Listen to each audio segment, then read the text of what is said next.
Do you know the number one mistake parents make every festive season? By the end of this video, you will not only discover the truth about the biggest mistakes us parents make, but also the top 4 gifts recommended and backed by research. I've actually done this for the last 4 years now with my 4 children, and I swear by it. It not only helps to promote growth, gratitude, happiness, just so much more. Hello, beautiful souls, and welcome. So I have spent hours upon hours delving deep into articles, studies, and expert opinions to bring you the hidden truths about the Christmas season's pitfalls, so you don't have to. In today's fast-paced world, we are continuously bombarded with the latest toys and best gadgets for our children. But what if I told you that the best gifts aren't always the ones with the price tag? As Art Butchwold put it, the best things in life are not things. And here's the key. What we gift our children now not only shapes their Christmas morning, but their approach to life. This is a movement towards intentional living and parenting. We understand that the most precious gifts that we can give our children, or those children we know, are the ones that nurture their soul. So without further ado, let's jump right in and find out what the psychologist is saying that us parents are making the number one biggest mistake. Drumroll. Buying way too many toys. So here is just 5 of some of the reasons why psychologists and research says too many toys can have a negative impact on our children. 1, overstimulation. Too many toys can be overwhelming for a child. It's difficult for them to focus on or appreciate a single toy. And I know that I've seen with my own children, they're looking at one and going to another. It's lasting like sometimes 30 seconds, if that. 2, decreased creativity. An abundance of toys can stifle a child's imagination. With fewer toys, children often become more creative and develop the ability to improvise. And, also, I think when we have these toys that they can only be played with in a certain way, that limits us. Look at a child. How often do they play with the box for hours? Because the imagination is endless.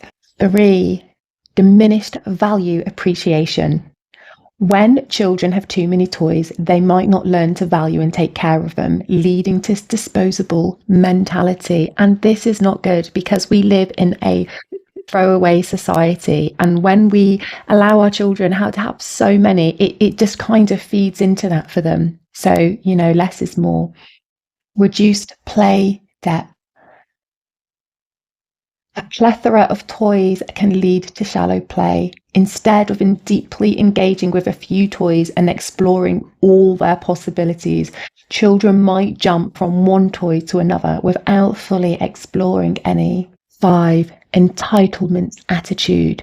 So continuously getting what they want can make children feel entitled, which could challenge the development of qualities like patience, gratitude, and delayed gratification.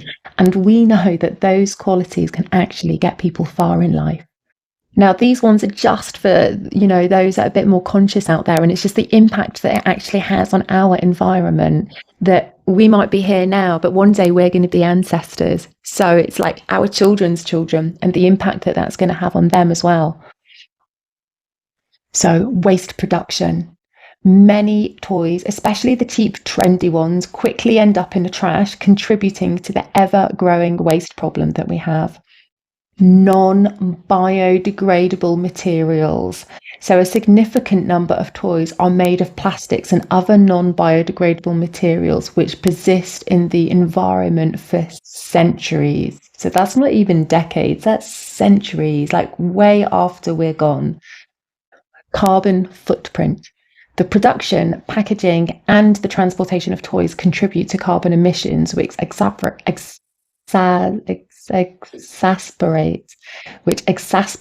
global climate change. Can you imagine every of the festive seasons, all of them, how many more lorries and whatnot are on the road transporting all of these gifts, these toys. It's crazy. Now, I know these things might not directly impact us, but this is the world that we are all living on. Like, if you have children or you have family or friends that have children that you're buying gifts for and you're thinking about what to buy, like, this has implications for them and their future and their children and their children's children. So I do think, we just have to be a bit more thoughtful and conscious in what we're doing.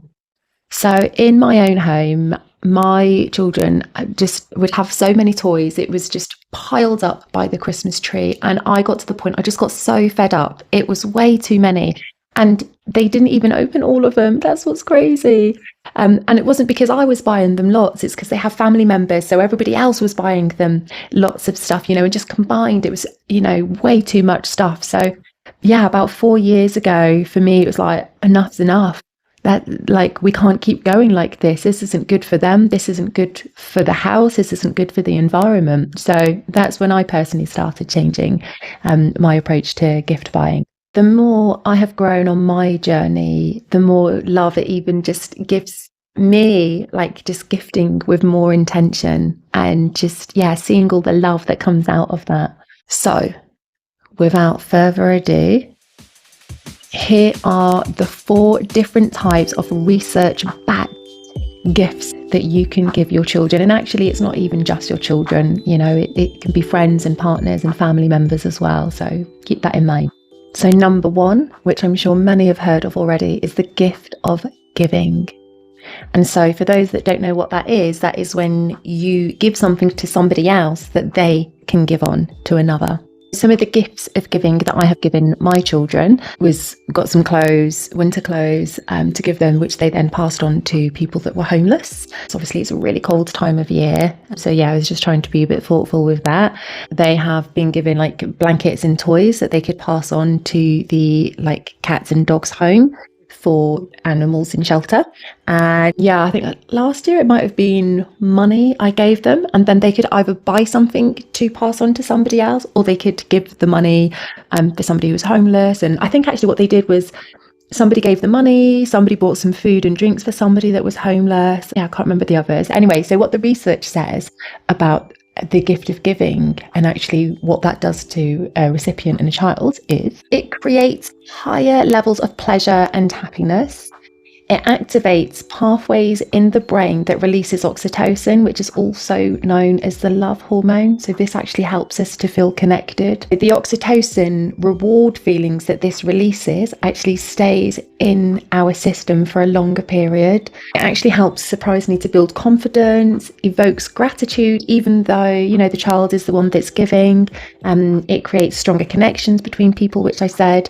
And also it helps to spread love, because when one person receives, it actually can inspire them to do something for somebody else. I know when my children done it and I asked them, they just look so pleased and proud of themselves. And I could definitely see the joy and the gratitude that they felt from that, more than when I've seen them just going through opening presents and not really being present with that. The next one is something sentimental. And so the kind of things that could be sentimental, or the things that I've done in my family, is on a canvas, I wrote my child's name going down, and then across with the first letter of each of their name, I wrote a little poem for them, which was just individual about them and just basically the joy that they bring me, how much I love them. Another one was my favourite picture of us together. And then underneath it says, "You are perfect just as you are." Another one, I think last year, was a little book that was 50 reasons of all the things that why I was grateful for them. And I think one of the other ones was, it was a photo album of all my favourite pictures of them from when they were born to the present day. And what I love about these gifts is, we never know as a parent if we go and die, while our child is still growing up. And it's almost like a keepsake box. So it's something that they can have when they're older, but also it's just that special something that they have of us should anything ever happen, which I know is not a very nice thing to think about, but, sadly it does happen. So I think it's quite a nice conscious thing to think about. What the research tells us that sentimental gifts do for children is It actually provides joy to children. It contributes to their self-esteem. It contributes to their identity and development. They feel loved and they feel properly valued. And I think that's quite easy to see, because as parents, we can get so busy in the day-to-day of life, and in a whole of 24 hours, like, how often do many people really look into their child's eyes and connect with them and are present with them? And I think this is, I don't know, it's just a reminder for our child, and it's there in an actionable way as well, and something that they can go to anytime. So I love that. The next one is an experience gift. So I've actually allowed my children to choose what it is they would like to experience. They've done all sorts of things from the top of my head. So skiing, jet skiing, there's been pony trekking, ice skating. Gosh, I can't even think of all the others. I think because you just do so much as a family anyway. But I suppose this, what I love about this is just something that they want to do, and also it gives them the chance to have that one-to-one time with you if they want that, or with somebody else. It's just another thing that's just very meaningful. And so what the research says about the gift experience for children is that it can actually help children to bond with family members and friends. It's more memorable than objects. It teaches patience because they often have to wait for the experience. So this delayed gratification is linked to better life outcome. It contributes to lower levels of materialism and they feel more grateful.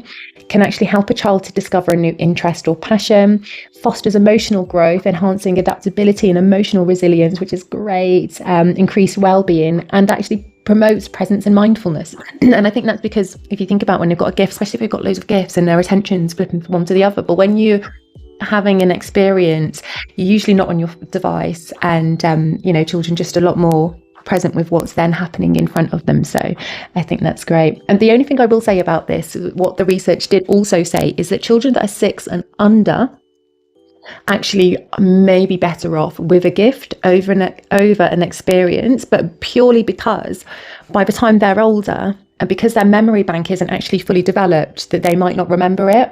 So they say that, but then at the same time, kind of within the same sentence, is like, but actually, if you took them to like Disneyland or something like that, it's still a great experience for them. So I'll let you guys decide what you'd want to do with that. But the last one is a chosen gift. Not a gift that I choose or I have chosen, but a gift that my child actually wants and what they have chosen. I mean, I can't even remember any of the things that they've chosen, because for me, they've had way too much stuff from other people and lots of toys and way too many. So for me, all the toys just kind of blend into one. So I really don't remember what things that they've chosen. But what I like about this is that it helps to build an even more of a excitement and more of a natural excitement, because they know what they're getting, they've chosen it. And again, it's that delayed gratification. And I don't know if anybody's ever heard of the marshmallow experiment, but we know when children are used to delayed gratification, or especially if they choose delayed gratification, they actually do a lot better later on in life, because they're more in the mindset of the long game, so saving for in the future kind of thing. So it's a really good quality, I believe, for our children to have. And actually, not just I believe it, the research and psychologists tell us that as well. What we are told about like a gift of their choosing or a particular toy is that imaginary play is actually essential for children's language development, social skills, and problem solving abilities. It can encourage creativity with the right toys, promotes a longer attention span. So we're talking about one toy here, we're not talking about hundreds, or we're talking about a specific toy. Teaches gratitude and contentment, and fosters better social skills. So believe it or not, children are more likely to learn sharing and teamwork when they have fewer toys. This festive season, I challenge you: avoid the trap of the fleeting trends, and instead just focus on more meaningful gifts that empower, enlighten, and uplift our little beings. Remember that the lights and the glitter will fade, but the moments we create, the lessons we impart, and the love we share will glow in our children's hearts forever. This Christmas, let's embrace more than a season. Let's spark a transformation in our homes, in our lives, and in our spirit. Imagine your child's face not lit by the flashing lights of the latest electronic gadget, but by the warm glow of a heartfelt conversation, the pride of a new skill learned, or the joy of a shared family tradition. These are the gifts that don't require wrapping paper, but they're wrapped in something far more precious: our time, our presence, and our care. And so, as you move forward into the holidays and beyond, take this with you. The spirit of Christmas isn't found in a store. It's found in the hearts of the people we adore. Let's not just give to give. Let's give to enrich, to enlighten, and to empower. And I invite you to not just think about this for our children or just for Christmas, but continue to cultivate it all year round. You know, there's birthdays, there's other people's children, there's family members. This isn't just for Christmas. I would absolutely love to know what gift idea has resonated with you the most, or which one has been your favourite, or do you actually have a festive tradition of your own? If so, drop it in the comments. Let us know. Let's inspire each other with stories of meaningful giving and heartfelt celebrations. And thank you, you beautiful, beautiful souls, for taking this step with me. Here's to a holiday filled with true joy, deep connection, and the creation of memories that will be treasured for a lifetime. Merry Christmas, and let's continue spreading the light together.